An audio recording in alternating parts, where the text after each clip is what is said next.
ऐ नए साल बता तुझ में नयापन क्या है। हर तरफ खल्क ने क्यों शोर मचा रखा है।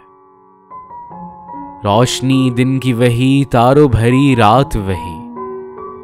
आज हमको तो नजर आती है हर बात वही।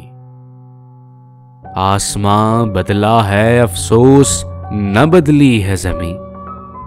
एक हिंसे का बदलना कोई जिद्दत तो नहीं। अगले बरसों की तरह होंगे करीने तेरे, किसको मालूम नहीं 12 महीने तेरे। जनवरी फरवरी और मार्च में पड़ेगी सर्दी, और अप्रैल मई जून में होगी गर्मी। तू नया है तो दिखा सुबह नई शाम नई, वरना इन आंखों ने देखे हैं नए साल के।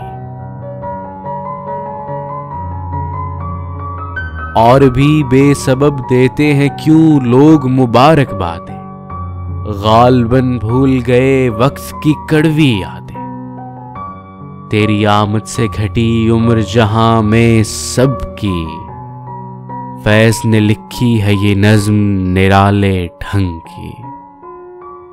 ऐ नए साल बता तुझ में नयापन क्या है।